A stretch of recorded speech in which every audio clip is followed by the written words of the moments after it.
ये कहानी है 6 दोस्तों की, Amy, Jeff, Stacy, Eric, Matthias और जॉय की। ये सब एक घने जंगल के बीच एक ऐसे खंडर की तलाश में निकलते हैं जहां आज तक कोई नहीं गया, और जो गया वो कभी वापस नहीं आया। काफी भटकने के बाद आखिरकार उन्हें वो रहस्यमयी खंडर मिल ही जाता है।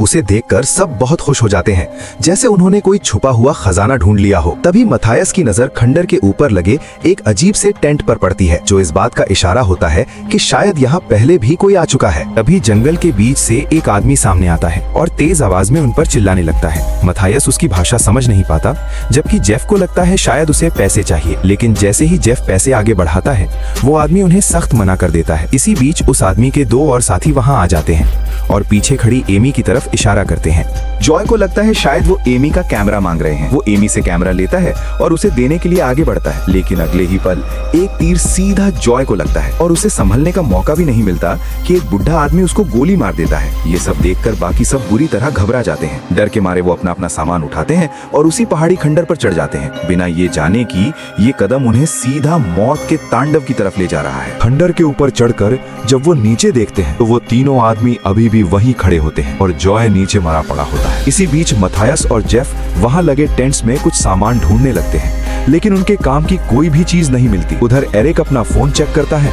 लेकिन नेटवर्क बिल्कुल नहीं होता, और तभी उन्हें एहसास होता है अब वो इस जगह पर बुरी तरह फंस चुके हैं। तभी मतियास को वहां पत्तों से ढकी हुई एक लाश मिलती है। जैसे ही वो पत्ते हटाकर देखता है तो उसकी दुनिया हिल जाती है, क्योंकि वो लाश उसके भाई की होती है। ये देखकर मतियास रोने लगता है। उधर जेफ दूरबीन से नीचे झांकता है कि उन तीनों आदमियों के साथ पूरा गांव वहां इकट्ठा हो चुका है। घबराहट में जेफ अपने दोस्तों को बताता है कि यहाँ से निकलने का कोई रास्ता नहीं है। आज रात हमें यहीं रुकना पड़ेगा, क्योंकि अगर नीचे उतरने की कोशिश की तो वो लोग हमें जिंदा नहीं छोड़ेंगे। तभी अचानक उन्हें एक मोबाइल की रिंगटोन सुनाई देती है और ध्यान से देखने पर पता चलता है कि ये आवाज उस पहाड़ी के अंदर से आ रही है। उम्मीद के साथ वो मथियस को रस्सी से बांधते हैं और उसे धीरे धीरे कुएं के अंदर उतारने लगते हैं, लेकिन अचानक रस्सी टूट जाती है और मथियस सीधा नीचे गिर पड़ता है। इस भयानक गिरावट के बाद उसकी रीढ़ की हड्डी टूट जाती है और उसकी दोनों टांगे भी बेकार हो जाती हैं। अब वो स्टेसी को पहाड़ी के अंदर उतारते हैं ताकि मथायस की हालत देख सके।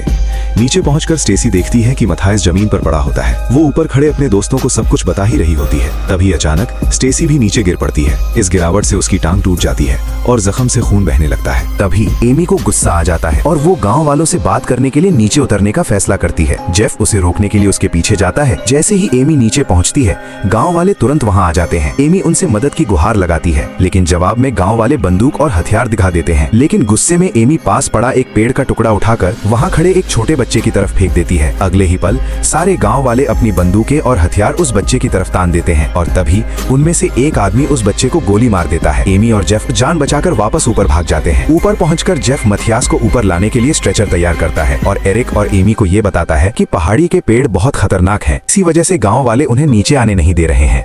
वो जैसे तैसे मथियास को स्ट्रेचर पर लिटाकर ऊपर ले आते हैं। तब तक रात हो चुकी होती है और मथियास जख्मी हालत में पड़ा होता है। सब लोग सो जाते हैं, लेकिन जेफ नीचे खड़े होकर पहरा देता रहता है। सुबह होते ही स्टेसी की नींद खुल जाती है और उसे अपनी टांग में कुछ अजीब सा महसूस होता है। घबराकर वो ब्लैंकेट हटाकर देखती है तो एक पेड़ की बेल उसकी जख्मी टांग के गिर्द लिपटी हुई होती है। तभी एरिक उस बेल को जख्म के अंदर से खींचकर निकालता है और उसे दूर फेंक देता है। एमी मथायस के पास जाकर उसकी हालत देखती है। मथायस कहता है कि उसे कुछ अजीब महसूस हो रहा है। एमी उसके ऊपर से ब्लैंकेट हटाती है। पेड़ की बेल मथायस की दोनों टांगों से लिपट चुकी होती है और उसे और ज्यादा जख्मी कर रही होती है। जेफ एमी और स्टेसी से कहता है कि उन्हें दोबारा पहाड़ी के अंदर जाना होगा और वहां कोई मोबाइल ढूंढना होगा ताकि मदद मांगी जा सके।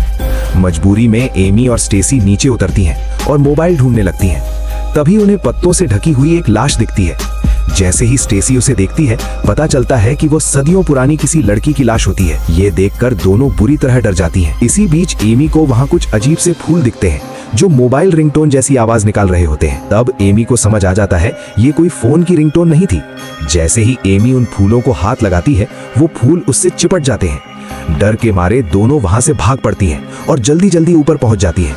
ऊपर आकर वो जेफ और एरिक को सच बताती है कि वो आवाज किसी फोन की नहीं बल्कि उन खतरनाक फूलों की थी। ये सुनकर जेफ और एरिक हैरान रह जाते हैं और सोचते हैं ये सब आखिर हो कैसे सकता है। जेफ मथियस के पास पानी पिलाने जाता है, लेकिन जैसे ही वो उसकी टांगे देखता है उसका चेहरा बिल्कुल बदल जाता है। वो अपने दोस्तों से कहता है अगर मथियस को बचाना है तो उसकी टांगे काटनी पड़ेंगी। ये सुनते ही एमी जेफ पर चिल्लाने लगती है, लेकिन सच यही होता है, यही उसकी जान बचाने का आखिरी तरीका होता है, वरना मथियस कुछ ही देर में मर जाएगा। मजबूरी में जेफ एक पत्थर आग में गर्म करता है और उसी गर्म पत्थर से मथियस की टांग तोड़ देता है। उसके बाद चाकू से उसकी टांग काट दी जाती है। बिल्कुल इसी तरह वो मथियस की दूसरी टांग भी काट देता है। लेकिन खौफ यहीं खत्म नहीं होता। जेफ देखता है कि पेड़ की बेल मथियस की कटी हुई टांगों को खींच कर ले जा रही होती है और तब सबको एक भयानक सच समझ आ जाता है। इस पूरी पहाड़ी पर वही खतरनाक बेल फैली हुई है जो इंसानों को धीरे धीरे खा जाती है। रात हो जाती है और एरिक स्टेसी और एमी से कहता है कि थोड़ा सो जाओ, लेकिन एमी और एरिक को नींद नहीं आती, इसलिए दोनों टेंट के बाहर बैठ जाते हैं। तभी स्टेसी भी बाहर आती है और घबराई हुई आवाज में कहती है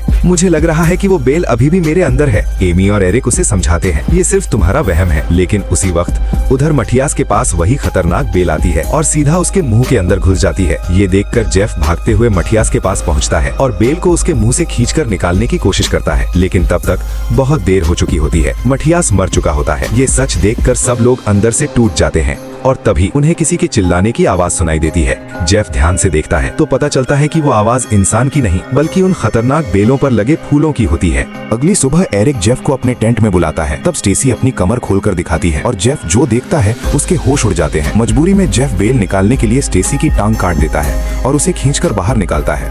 उसके बाद वो उसकी कमर को भी काटकर बेल निकाल देता है। स्टेसी थोड़ी देर बाद कहती है मुझे वो अब भी महसूस हो रही है। जेफ उसे समझाता है कि ये सिर्फ वहम है, लेकिन उसी वक्त तीनों देख पाते हैं बेल स्टेसी के दिमाग के अंदर चलती हुई नजर आ रही होती है। फिर भी वो कुछ नहीं बोलते। स्टेसी पूछती है तुम लोग मुझे ऐसे क्यों देख रहे हो, क्या तुम्हें भी वो मेरे सिर के अंदर दिख रही है? लेकिन तीनों खामोश रहते हैं। एरिक सबको आराम करने के लिए कहता है। तो जब सब सो रहे होते हैं स्टेसी चुपचाप उठकर टेंट से बाहर आ जाती है। वो जेफ के बैग से एक चाकू निकालती है। तभी एरिक की आंख खुल जाती है और सब टेंट से बाहर आ जाते हैं। वो देखते हैं स्टेसी खुद को काट रही होती है ताकि बेल को अपने शरीर से निकाल सके। जेफ भागकर उसके पास जाता है और चाकू मांगता है, लेकिन स्टेसी चाकू से जेफ पर वार कर देती है जो उसके हाथ पर लगता है। एरिक भी उसे रोकने की कोशिश करता है, लेकिन स्टेसी चाकू सीधा एरिक की छाती में घुसा देती है और एरिक वहीं मर जाता है। ये सब अपनी आंखों के सामने होता देख जेफ बिल्कुल टूट जाता है। तभी वो खतरनाक बेल वापस आती है और एरिक के बेजान जिस्म को खींच कर ले जाती है। जेफ उसे छुड़ाने की कोशिश करता है, लेकिन वो कुछ भी नहीं कर पाता। उधर स्टेसी एमी की बाहों में पड़ी होती है, जख्मी हालत में, दर्द से बुरी तरह चिल्ला रही होती है। जेफ उसकी तरफ देखता है। भारी दिल के साथ वो चाकू उठाता है और स्टेसी को खत्म कर देता है। स्टेसी की आखिरी चीखों की आवाज नीचे गाँव वालों तक सुनाई देती है। अब पहाड़ी पर सिर्फ जेफ और एमी ही बचते हैं। जेफ एमी के खून लगा देता है और उसके हाथ में कार की चाबी थमा देता है। वो धीमी आवाज में कहता है जब मैं कहूँ पूरी ताकत से भागना और पीछे मुड़कर बिल्कुल मत देखना। उसके बाद जेफ एमी को बाहों में उठाकर पहाड़ी से नीचे लाता है और उसे जमीन पर उतार देता है। फिर जेफ जानबूझकर गांव वालों का ध्यान अपनी तरफ खींच लेता है और पूरी ताकत से चीखता है भागो। एमी उठकर जान बचाने के लिए भाग पड़ती है और अगले ही पल जेफ पर तीरों की बारिश हो जाती है। एमी आंसुओं के साथ जंगल के अंधेरों में भागती रहती है। गाँव वाले भी उसके पीछे होते हैं। तभी उसे जंगल के बीच एक कार दिखती है। वो तुरंत उसमें बैठती है, इंजन स्टार्ट करती है और उस श्रापित जंगल से बाहर निकल जाती है। लेकिन सवाल ये है क्या वो सच में बच चुकी है? आपको ये कहानी कैसी लगी? हमें अपनी राय कमेंट बॉक्स में जरूर बताइए और ऐसी ही और धमाकेदार स्टोरीज के लिए लेटेस्ट फिल्म्स को सब्सक्राइब करिए। धन्यवाद।